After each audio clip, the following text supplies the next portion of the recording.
Okay, friends, once again, welcome back and a very good afternoon to everybody. I hope you all are safe, your family member, your relative, your parents, your friends all are safe, and you are enjoying this new era, this new way of learning. Friends, on the last lecture, I think we had almost finished the assignment of the gravitation. Still, if there anything is a doubt, we're going to solve the doubts, and after that, we'll continue with the solid mechanics, that is elasticity. So tell me the doubts corresponding to the Newton's law of the, we start from the very first. किसी को Newton's law of gravitation में किसी का doubt है? चलो Newton's law of gravity, that is the first topic, 1 to 24. Anybody wants have any doubts regarding on that? 17. Question number 17. Okay,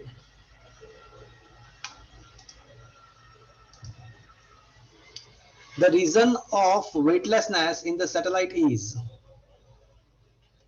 so why in the satellite it is the situation of a weightlessness? So weightlessness, that means net force on the object is zero.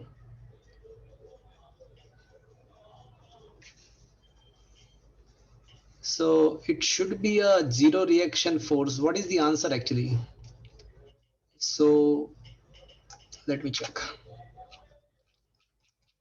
17th question.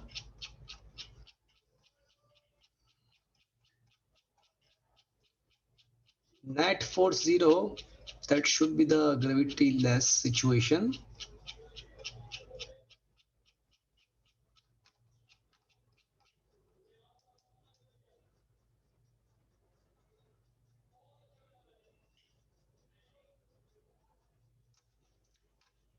So option C, that is the right answer that I told you, that no reaction force is acting on the object, and that is why the, देखो, the reaction force is zero by the satellite surface. So क्या होता है कि in the satellite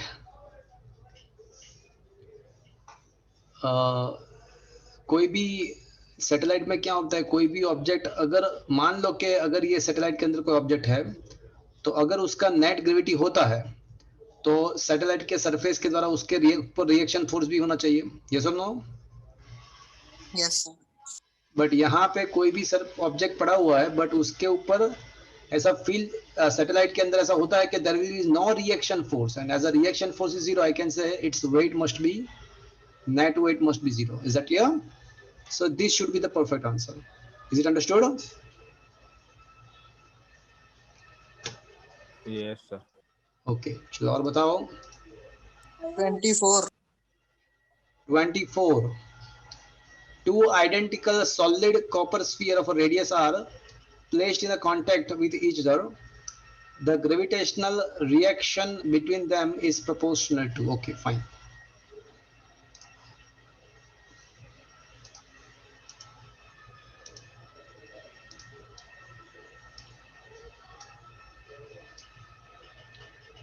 So it is mentioned in the question that two identical spheres are placed in such that they are being in the contact. So assume that these are the two identical spheres, and you can also see that they are in the contact.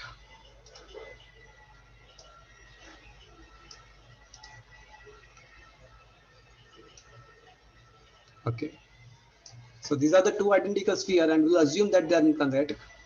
So what is the force between them? So the distance between the center will be equals to, कोई मुझे बताएगा what will be the distance between their centers? D. D. 2R. हाँ, 2R. it should be a 2r. So can I say force between the two sphere is given by G m1 m2 upon 2r the whole square? Yes or no? Yes. But Yes, sir. as you know, the mass is equals to volume into density. So in place of mass, I can write volume into density the whole square. Is it okay, friends? क्या ये समझ में आया आपको? Yes, sir. Yes. So what happened now? G upon 4r square into 16 by 9 pi square r power 6 rho square. So finally it is comes out to be a 4 by 9 pi square g r power 4 rho square. So ultimately I can say the force is directly proportional to the r power 4. Is it understood, friend? So this should Yes, be the sir. answer now. Is it understood? Yes. Yes. Okay. Chalo, second topic, acceleration due to the gravity. Anybody wants to ask? Chalo. Topic number 2, up to 30 questions. Chalo, acceleration due to the gravity. Chalo, anybody wants to ask? Last call. Third number. Question number 3. Okay.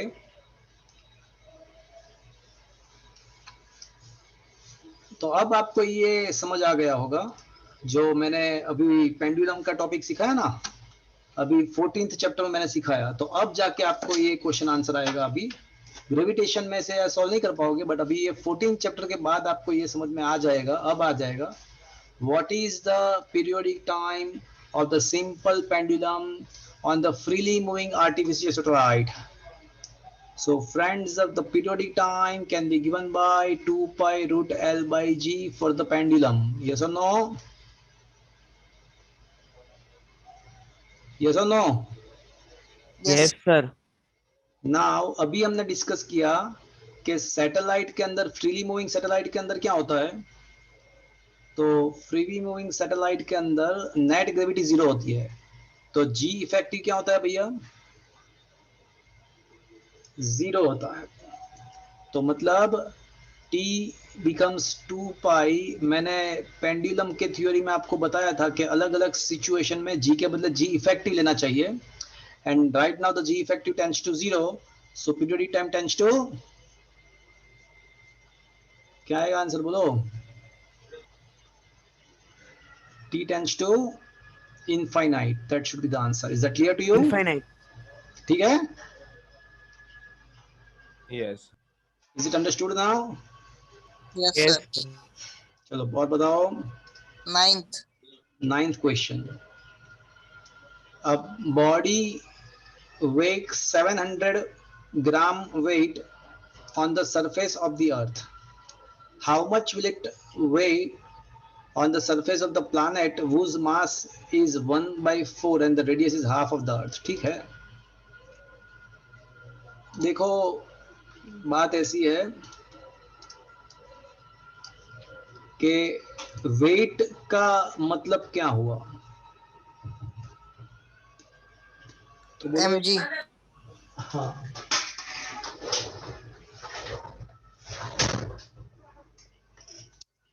So wait का मतलब होगा आपका mg, मतलब weight of the body is directly proportional to the gravitational acceleration, right? But on the surface Yes. of the planet, the gravitational acceleration can be given by gm upon r square, where m is the mass of that planet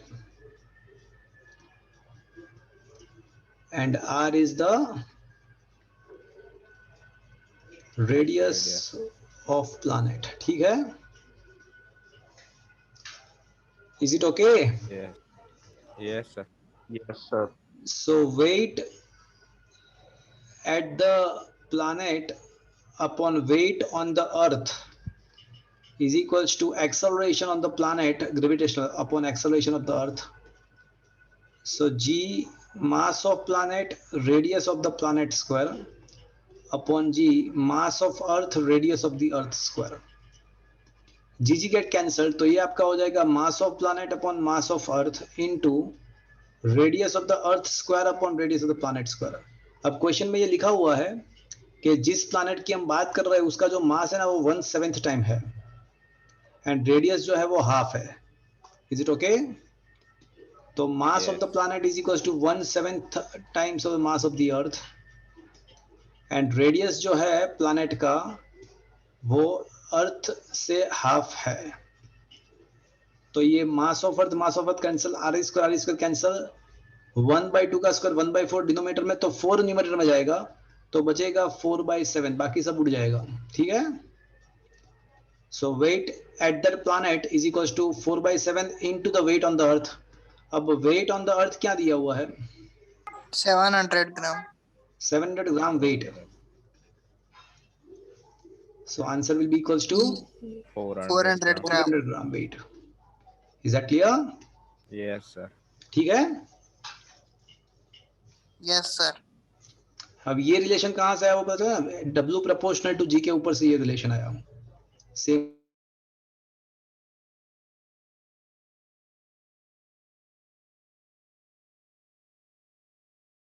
sir आपकी आवाज नहीं आ रही.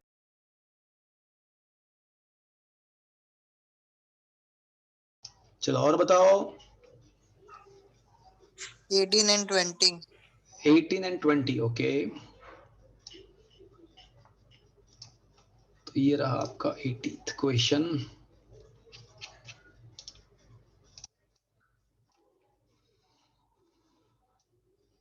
If R is the radius of the earth and G is the acceleration of the gravity due to the earth's surface, the mean density of the earth. तो ठीक है, उसमें क्या है देखो, G क्या है तो बोले ग्रेविटेशन ऑफ द अर्थ, तो उसका फॉर्मूला क्या होता है? Gm/r² होता है. यस और no? Yes.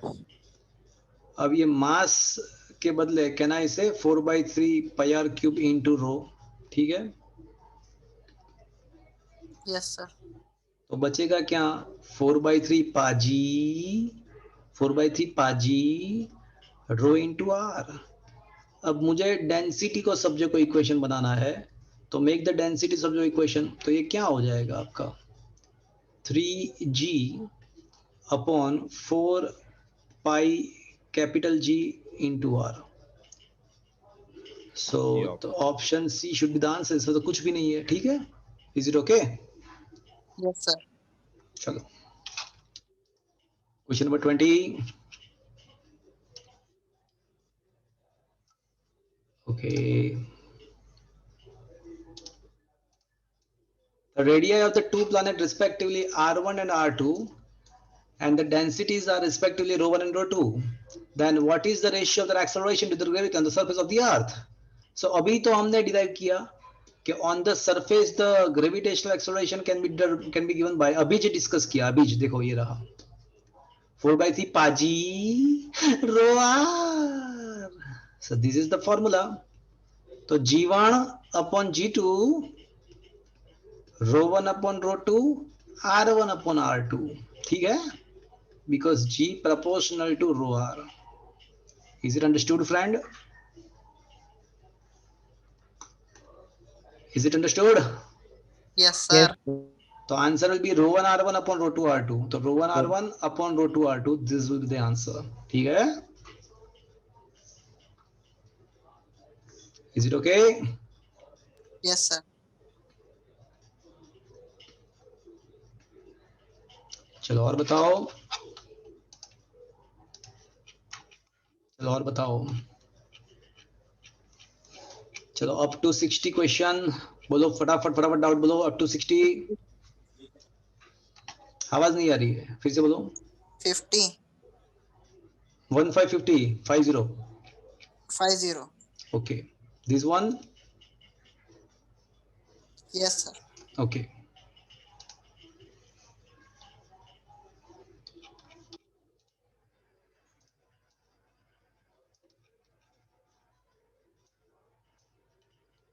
An object weighs 72 Newton on Earth. Its weight at the height r/2 from the surface of the Earth. ठीक है. अब क्या है इसमें?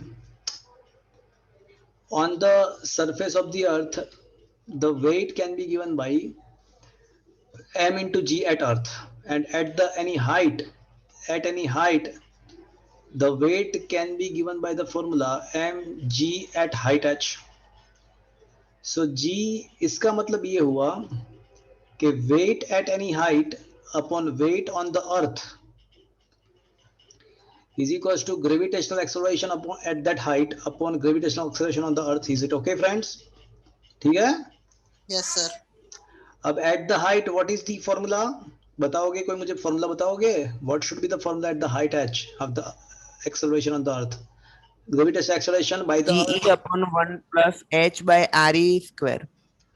हाँ ठीक है वो लिख सकते हो, बट अगर स्टैंडर्ड जाना है स्टैंडर्ड हिसाब से तो जी M E upon small R square and small R के बदले आर ई प्लस एच का the whole square. Is that clear? So that was the basic. उसमें अगर आप आर ई को कॉमन लेते हो तो आपने जो बोला वो आ जाएगा. थोड़ा कॉम्प्लिकेटेड याद रहने के लिए, याद रखने के लिए थोड़ा कॉम्प्लिकेटेड हो जाएगा. So that is easily remember. H के बदले यहाँ पे क्या लिखूं मैं? यहाँ पे दिया हुआ है एट विच हाइट R/2. r/2. तो डिनोमिनेटर में क्या हो जाएगा भैया? अभी डिनोमिनेटर में क्या हो जाएगा? 3r/2 हो जाएगा.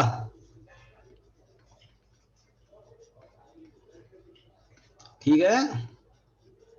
Yes, sir. Yes, sir. But GM upon R को तो क्या हो जाएगा?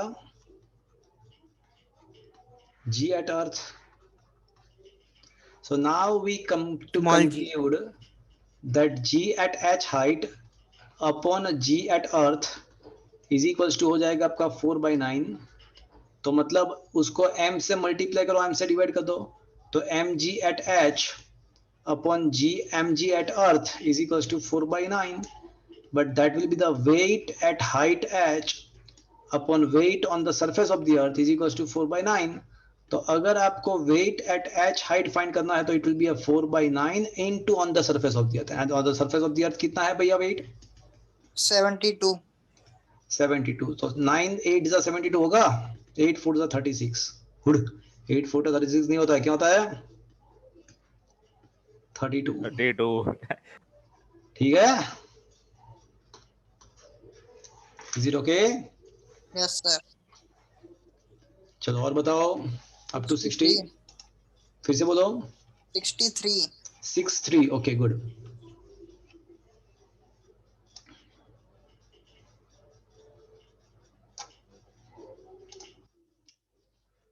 तो वापस से घूम फिर के वहां पे वापस आ गए हम कि भाई the acceleration due to gravity near the surface of the earth. तो अभी तो डिराइव किया ना. अभी तो हमने फॉर्मूला डिराइव किया. क्या फॉर्मूला डिराइव किया था अभी? On the surface of the earth gravitation 4/3 पाजी रो आर. तो यहाँ पे डेंसिटी को रो के बदले डी बोला है तो डी आर हो जाएगा. तो कहना इसे g proportional to d into r. Yes, sir. ठीक है. तो ये तीनों क्वेश्चन आपने जो आगे भी दो क्वेश्चन पूछे थे वो दो क्वेश्चन और ये क्वेश्चन तीनों एक ही ट्रैक पे थे. Is it clear? Yes, sir. चलो और बताओ. Up to 100 up to 87. चलो लास्ट कॉल है. कोई क्वेश्चन इसमें से? Up to 87.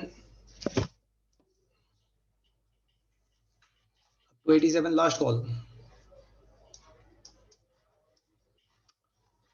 तो बताओ. चलो potential energy and escape velocity के बेस पे क्वेश्चन पूछो. Topic number 3 potential energy. Question 8. Question number 8. 8. Okay fine. Yes, sir. मेरा भी वही है. ओके.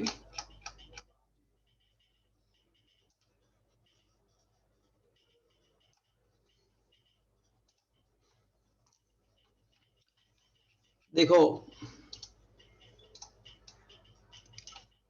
यहाँ पे आई थिंक मैंने दो शॉर्टकट आपको बोले थे. मैंने आपको दो शॉर्टकट मैंने बताए थे, प्रूव करके भी दिए थे.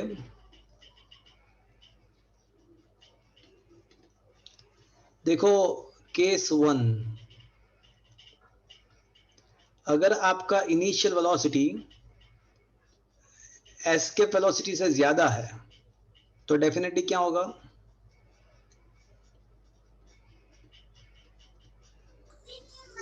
ग्रेविटेशनल फील्ड से बाहर चला जाएगा। और फिर भी मोशन में रहेगा। हाँ, तो object will be escape and have, remain in motion. हाँ,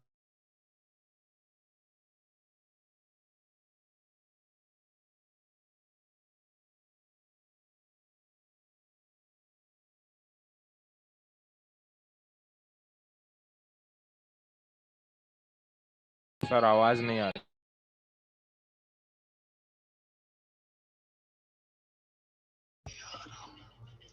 if our initial velocity is n times than the escape velocity, then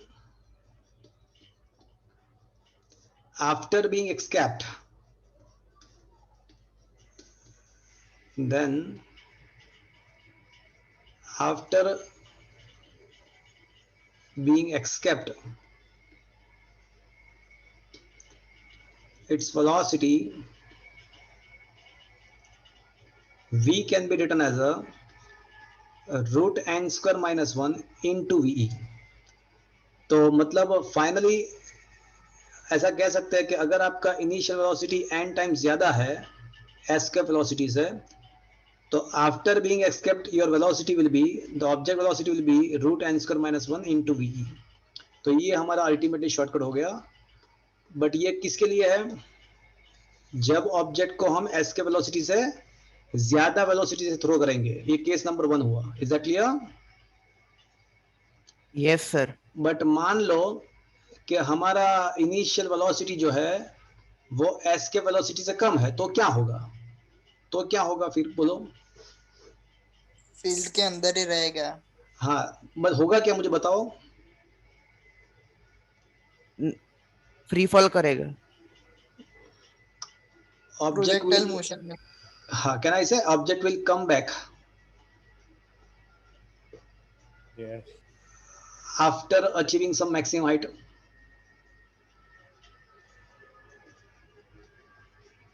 Yes or no? yes sir, Yes. Yes sir. तो वो कुछ हाइट अचीव करके वापस आ जाएगा। यह ठीक है, बराबर है। And the shortcut is if your velocity, yes sir, if your in and the shortcut is, now I'm going to tell you the shortcut. If your initial velocity is ve by n, मतलब देखो मैंने क्या किया है कि s के velocity से थोड़े कम वेलोसिटी से उसको यहाँ पे फेंका है। then the maximum height it can achieve is h is equals to r upon n square minus 1। तो ये आपका शॉर्टकट होगा। तो अगर आपका, तो finally what is the conclusion? If your initial velocity is n times is nth 1 by nth time than the escape velocity, then the maximum height achieved by the it will be given by r upon n square minus 1। this is the shortcut। तो ये दो shortcut आपको याद रखना है। इसका proof कैसे मिलेगा? तो प्रूफ, दोनों का प्रूफ एक ही हिसाब से मिलता है। It can be proved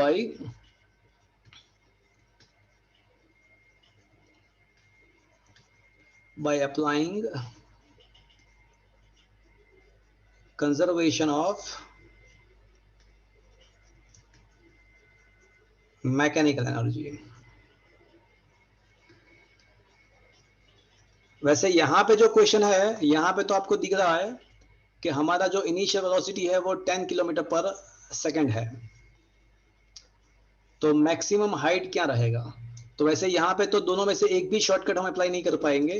but हमको कहां से स्टार्ट करना पड़ेगा? हमको स्टार्ट करना पड़ेगा applying conservation of mechanical energy. Am I audible to you friends? Yes sir. तो initial potential plus initial kinetic energy is equals to final potential plus final kinetic energy. चलो initial potential energy कितना इसे minus g mamma upon on the surface of the earth r होगा. Initial kinetic energy half mv naught square. Final potential energy minus g mamma upon r plus h now. And final kinetic energy should be zero because वो maximum height पे उसका velocity zero होता है. ठीक है, चलो ये समझ में आया आपको? Yes, sir. Is it okay friends? ठीक है, यस सर. ओके. सो ये हो जाएगा. ये अगर हम हाफ एम वी स्क्वायर को सब्जेक्ट, देखो मेरा टारगेट जो है ना वो एच फाइंड करना है. तो जी मामा upon r plus h is equals to जी मामा upon r minus half m v not square हो जाएगा. ठीक है, is it okay? Yes, sir. चलो small m will get cancelled from both the sides. ठीक है,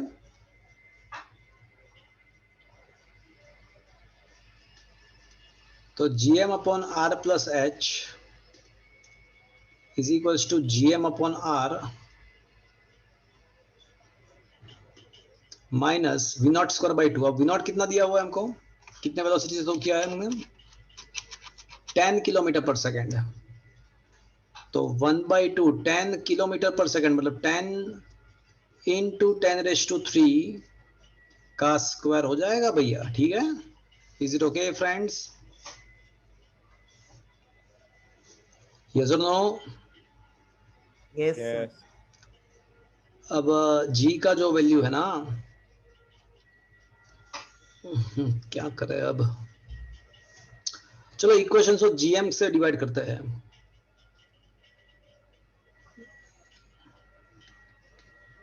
इक्वेशंस को जीएम से डिवाइड करते हैं.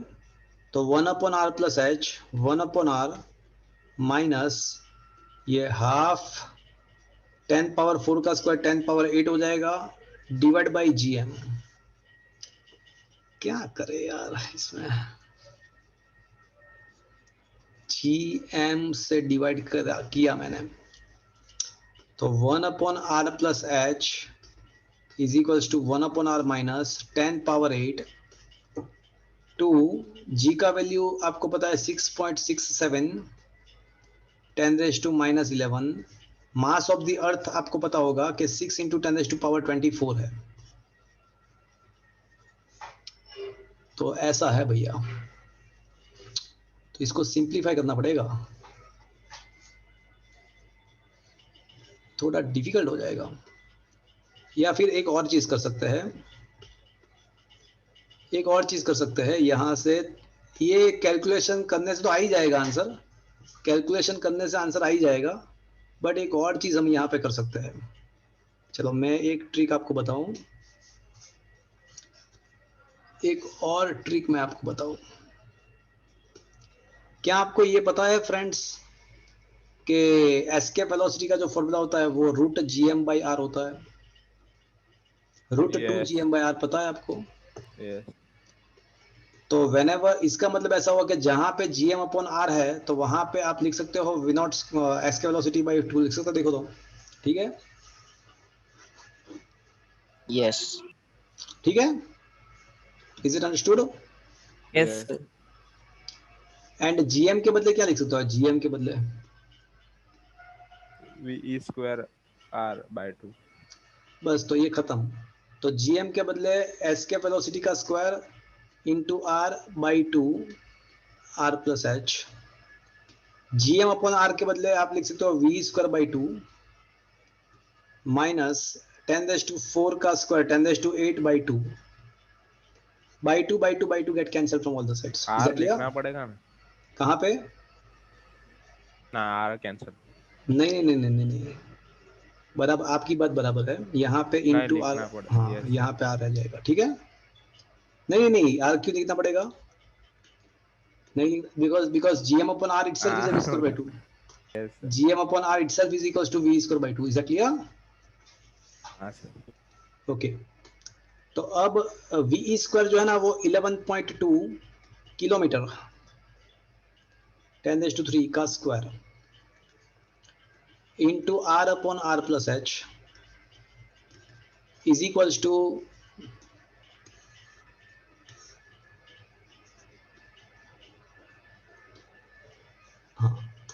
सो is equals to v square मतलब 11.2 10⁻³ का स्क्वायर माइनस 10⁻⁸ समझ में आया भैया?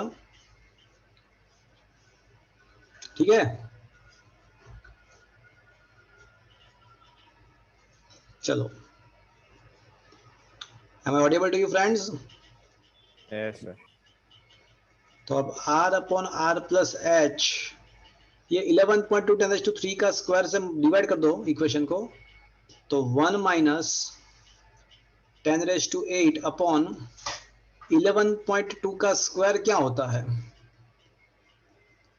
11.2 का स्क्वायर क्या होता है? 125.44। ओके, एंड 10⁻³ का स्क्वायर हो जाएगा 10⁻⁶। तो फ्रेंड्स ये हो जाएगा r upon r plus h 1 minus 10⁻⁶ 10⁻² cancel 10⁻⁶ cancel, numerator में 100 बचेगा, 100 डिवाइड बाय 125, तो ये 4/5 जैसा बचेगा, 4/5 मतलब 4/5 जैसा बचेगा, तो 4/5 अप्रोक्सीमेटली वो हो जाएगा 0.79। 0.8 समथिंग हो जाएगा, तो ये हो जाएगा 0.2 समथिंग लाइक दैट। तो r is equals to 0.2r plus 0.2h, तो 0.2h is equals to 0.8r, तो h इज अप्रोक्सीमेटली 4r हो जाएगा अप्रोक्सीमेटली। तो ये 4r should be the answer. आ रहा है आंसर? ठीक है, is it okay? Yes, sir. Yes is it understood? Yes sir. Yes, sir. Okay,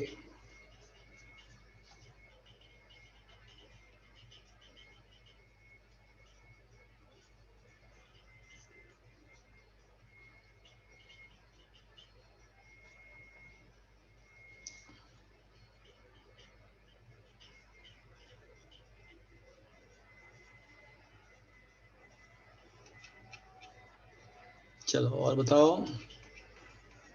30.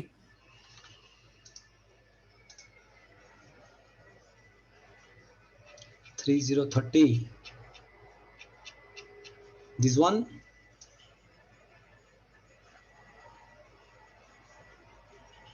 Yes, okay, sir. for the moon to to seize remains the earth satellite, its orbital velocity has to increased by the factor,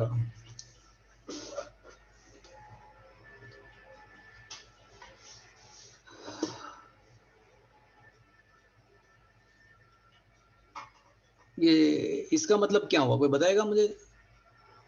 seize to remains का मतलब क्या हुआ? उससे ज्यादा नहीं हो सकता।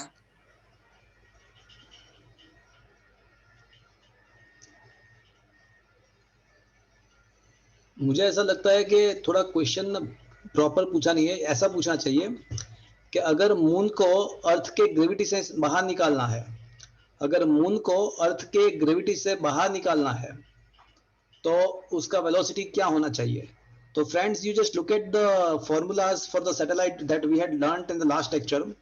तो मैंने आपको ऐसा प्रूव करके दिया था कि अगर कोई भी सैटेलाइट का वेलोसिटी, ऑर्बिटल वेलोसिटी अगर √2 टाइम्स हम बढ़ा देते हैं तो उसका काइनेटिक एनर्जी जो है ना वो डबल हो जाएगा इनिशियल काइनेटिक एनर्जी से, and in this kind of circumstances it will escape from the earth gravity. तो ये मैंने आपको सिखाया था एक बार, लास्ट लेक्चर के पीडीएफ देख लेना, वहां पे ये सब चीज लिखा हुआ है। तो इसका मतलब कि अगर कोई भी से, चाहे वो मून है या चाहे कोई भी सैटेलाइट है, अगर उसको एस्केप करना है तो उसका इनिशियल वेलोसिटी, इसका जो ऑर्बिटल वेलोसिटी है उसका क्या, कितना टाइम बढ़ाना पड़ेगा उसको? रूट उसको √2 टाइम्स करना पड़ेगा। 2। तो ये आंसर है। तो इसके क्वेश्चन पूछने का मतलब तरीका गलत है। मतलब ऐसा होना चाहिए कि भाई अगर मून का वेलोसिटी कितना हो जाए तो वो हमारे ऑर्बिट में से निकल जाएगा बाहर, मतलब अर्थ का वो सैटेलाइट नहीं रहेगा। तो that should be the answer, √2 times होना चाहिए। क्या आंसर लिखा हुआ है देखो तो, क्या दिया हुआ है। क्वेश्चन नंबर 30 है ना। ऑप्शन बी है √2। हाँ तो वही, मतलब क्वेश्चन पूछने का तरीका गलत। Is that clear to you friends? Is it understood? Yes, sir. Okay. और मैंने आपको 7-8 चीज मैंने सिखाई थी सैटेलाइट के बारे में, इफ यू रिमेम्बर। याद आ रहा है कुछ सैटेलाइट के रिगार्डिंग? मैंने पीडीएफ भी भेजा हुआ है आपको। 7-8 चीज मैंने यस आपको सर। सिखाया था। उसमें एक ये भी था, Yes, sir. अगर आपको पता हो तो। चलो और बताओ। 64। 64, okay.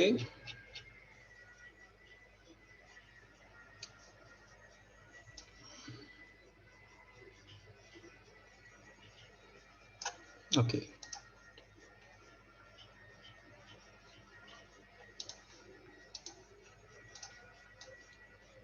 the escape velocity on the earth's surface is VES.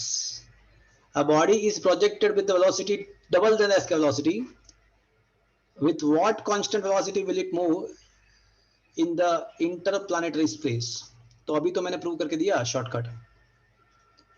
तो मैंने अभी तो प्रूव करके दिया कि if your initial velocity is n times than the escape velocity, then after being escaped, its velocity can be given by n square minus 1 into v। याद आ रहा है कुछ? तो यस यहाँ पे सर। n का वैल्यू कितना है? यहाँ पे देखो तो कितना है n का वैल्यू? 2 2। है। Two. तो 2 square minus 1 into e, so that is the answer is √3v। is it understood friend? ठीक है, यस सर। आया बात समझ में? Yes sir. चलो और बताओ। 67।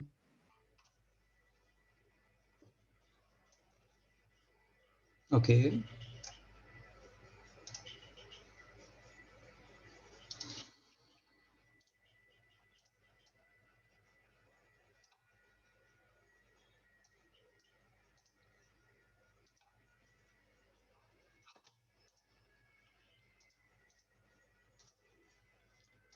3 planet each of mass m are kept at the vertices of the equilateral triangle. The gravitational field due to the at the center due to the particle. तो सीधी सी बात है कि भाई 3 इक्विलेटरल ट्रायंगल है, राइट? तो सेंटर पे ग्रेविटेशनल फील्ड क्या रहेगा? तो ऑब्वियसली 0 ही रहेगा। तीनों का इफेक्ट एक दूसरे को कैंसिल कर देगा ना भैया। इक्विलेटरल ट्रायंगल में है, उसके हर एक वर्टेक्स पे हमने मास m रखा हुआ है। तो what is the effective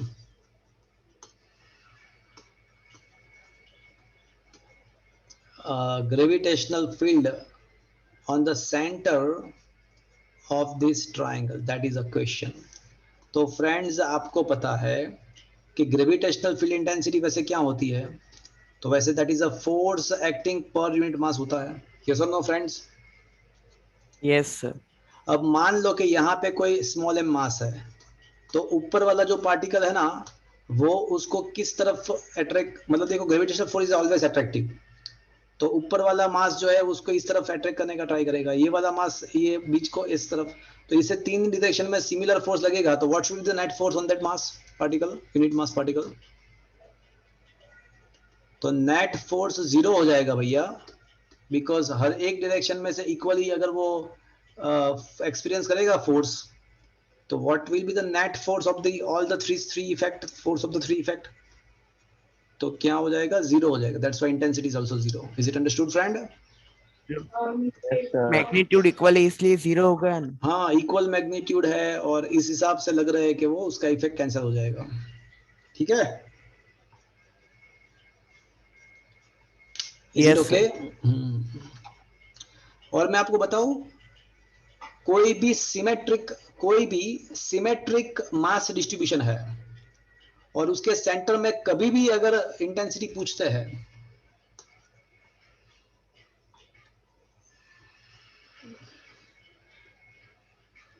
for a symmetric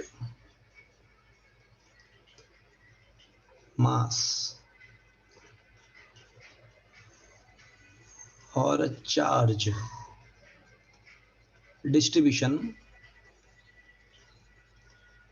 for the symmetric mass or charge distribution, net gravitational field, and for the charge distribution it should be, for the charge distribution it should be, Zero. बोलो, 0. अरे for the charge distribution it should be Symmetric. electrical field at center is always 0. ठीक है? Is it understood friend? समझ में आया मैंने क्या लिखा? Yes, sir. अगर कोई भी सिमेट्रिक मास डिस्ट्रीब्यूशन है तो सेंटर पे ग्रेविटेशनल फील्ड 0 होगा। अगर सिमेट्रिक चार्ज डिस्ट्रीब्यूशन है तो सेंटर पे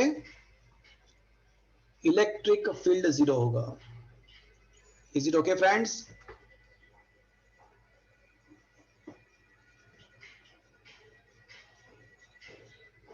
इज इट अंडरस्टूड? आवाज आ रही है मेरी? Yes, sir. चलो Yes, और बताओ। चलो और बताओ।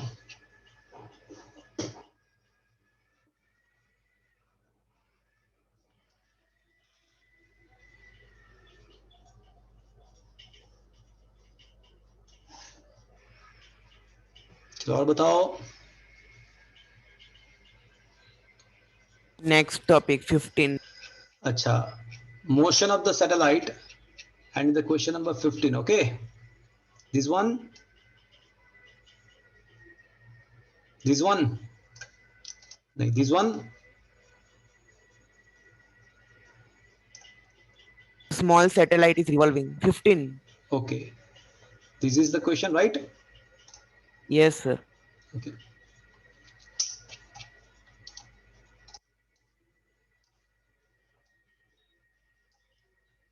A small satellite is revolving near the Earth's surface of the orbital.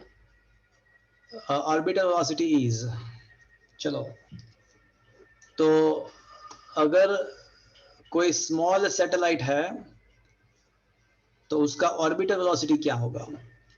It is revolving near the surface of the earth. Okay, तो फ्रेंड्स आपको पता है कि सैटेलाइट का जो बेसिक कंसेप्ट है ये है कि necessary centripetal force is equals to the gravitational force. That is the basic concept. Yes और नो? फ्रेंड्स मेरी आवाज आ रही है आपको? Yes, sir. चलो, सेंट्रीपिटल फोर्स क्या लिखूं मैं? mv square by r. That is equals to जी मामा upon R square. Okay,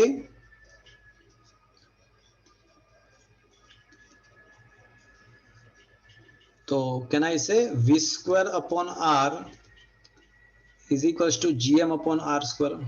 yes और नो? ठीक है? Yes, sir. तो फ्रेंड्स यहां पे near the surface of the earth है, near the surface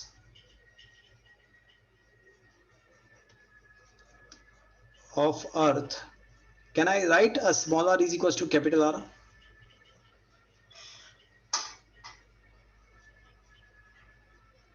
Yes or no? Yes, sir. Okay, so अब can I say orbital speed square upon radius is equals to gm upon capital R square? Can I say g upon capital square is equals to the g on the earth, that is a 9.8 meter per second square? Yes or no? Yes और no? Yes, sir. चलो इससे भी अच्छा एक simple करते हैं, इससे भी सिंपल करते हैं। चलो ये एक आर को कैंसिल कर देते हैं। तो can I say V naught is equals to root G M upon R. अब मैं ना √2 से मल्टीप्लाई करता हूँ, √2 से डिवाइड करता हूँ। तो can I say it is a √2 G M upon R into 1/√2।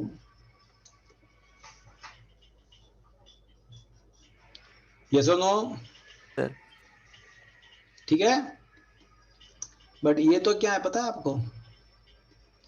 Escape velocity और उसका वैल्यू तो पता है आपको, 11.2 11.2 किलोमीटर पर सेकंड। किलोमीटर पर सेकंड। आंसर किलोमीटर पर सेकंड में ही है, तो 10⁻³ लिखने की जरूरत नहीं है। बाई √2 मतलब बाई 1.41।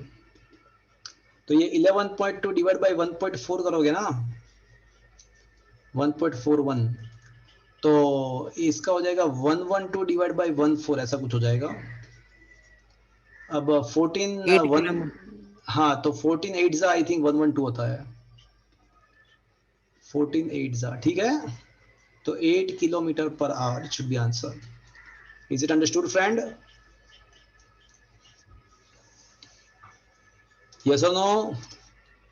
Yes, sir. चलो और बताओ।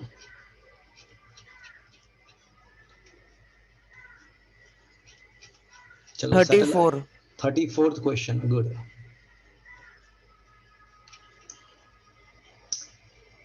In the following 4 period,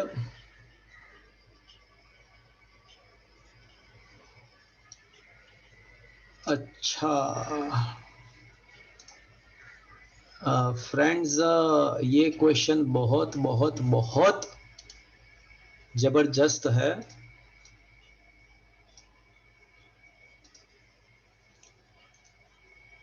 तो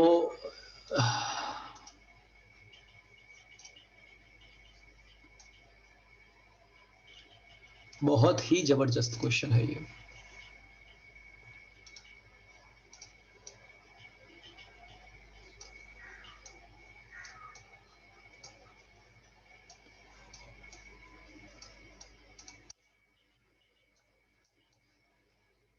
Okay, so you are given the 4 different case. The very first case is the time of revolution of the satellite just above the earth surface. तो just above the earth surface उसका time period क्या है? So friends, just consider the satellite is revolving just near the surface of the earth. तो अभी हमने ऊपर के question में ही डिराइवेशन किया कि भाई तो फिर ये वी नॉट, अभी देखो ऊपर के क्वेश्चन में से ही हम डायरेक्टली यहाँ पे लिखते हैं। तो V not square by R एक कैंसल, जीएम अपॉन आर, तो आर स्क्वायर इसका हो जाएगा जी। तो ये वी नॉट स्क्वायर जो होता है ना, वो आपको पता होगा कि भाई v equals to r omega, that is r into 2π/t। Am I audible to you friends? Yes, sir. तो in place of v not I can write 2πr/t the whole square is equals to r g, ठीक है। Yes और no? तो 4π square Yes, sir. R square by t square is equals to r g. एक r cancel हो जाएगा, तो t square is equals to 4π square r by g. तो the value of t is equals to 2π root r by g. तो 2 into 3.14 into 6400 kilometres upon approximately 10। तो friends ये हो जाएगा 6.28 इंटू, एक पावर कैंसल, 64 का रूट निकलेगा 8, 10⁻⁴ का निकलेगा 100। तो it is approximately 800 into 6.28 seconds. तो ये आपका पीरियोडिक टाइम मिला फर्स्ट केस के लिए, ठीक है। चलो ये समझ में आया आपको? Yes, sir. चलो